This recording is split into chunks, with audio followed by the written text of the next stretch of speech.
Hey there, back again to my new video. This is Sodip. Welcome to E for Engineering. So last time we are talking about power factors and its basics. So today we are talking about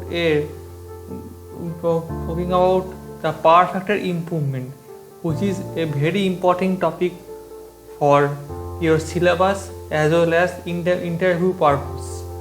So let's start our class basics part 2. So just for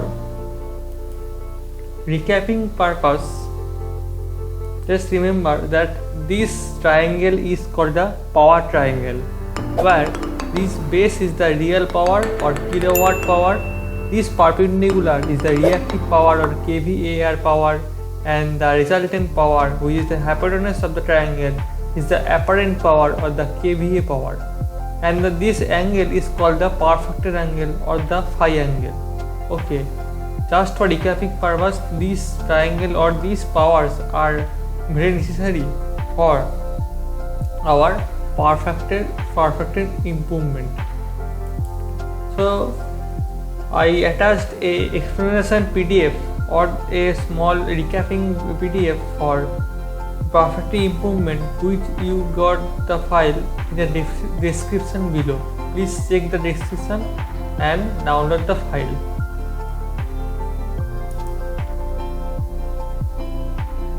Okay,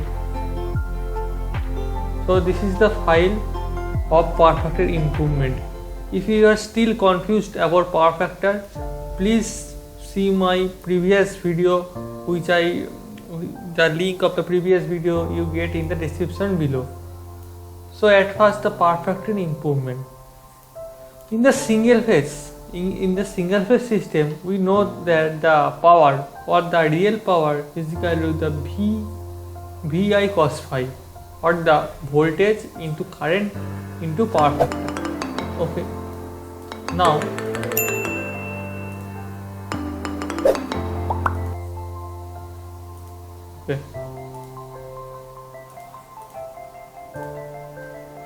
now if we calculate the power factor, if we calculate the power factor, then you can see that power factor is equal to P divided by V into voltage into current. If we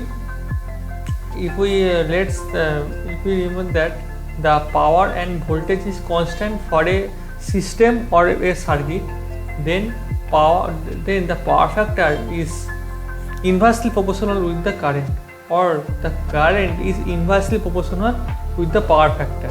It is also true for three-phase system. Okay, so this formula is very much important for single phase as well as three-phase system. Here you can see, if the power factor is getting low, then the current is getting high. Okay, thus you can see that in a given load, if a load takes more current at a low power factor than it does at a high power factor. Okay, that is the main funda of the low power factor, disadvantage of low power factor. And here you can see this is the main funda of disadvantage of low power factor. Okay, if power factor is getting low, then the current is getting high. If current is getting high, then losses, mainly the I square R. Okay, mainly the I square R, which is the copper losses are increased. Okay, cause the I square R, here the losses is proportional to the I square. Then you can clearly mind that the losses are increasing very high amount. The efficiency is getting low and the cost of the system is getting high. Here are the points of disadvantage of power factor. Okay, so To improve the power factor, there are three types of techniques. First, static capacitor method. Second, overexcited synchronous motor method. Third, phase advancer method. Okay, static capacitor method. For static capacitor method, a capacitor or a bank of capacitor installed parallel to the load provides the reactive power.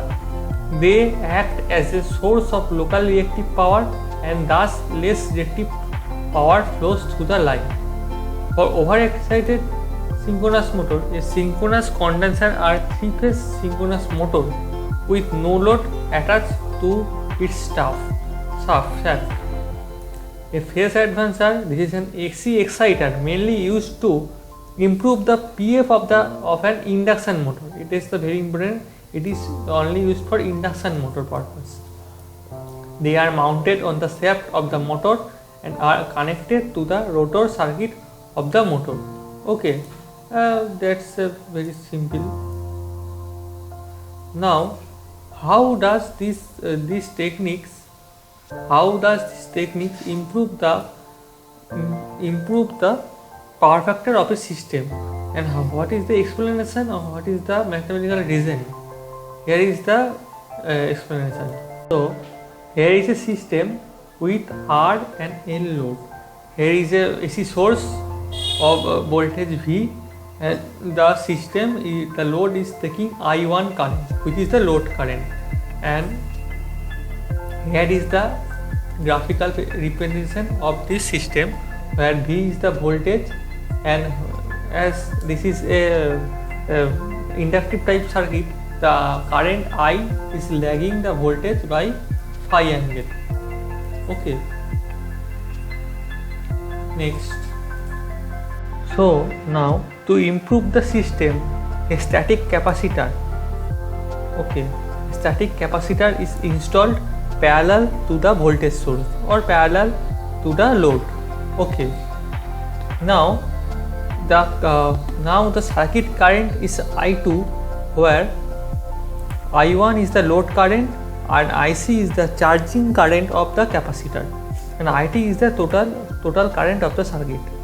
Okay, so if you look at the graph of the circuit, you can see that it is the V voltage, it is the I, which is the lagging current, and the phi 1, which we can see in the previous graph also.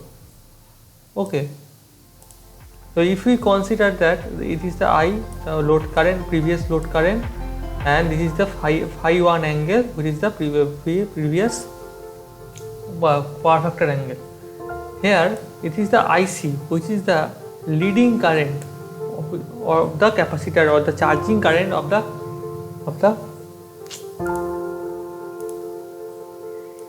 charging current of the capacitor. For this current, for this current, if we know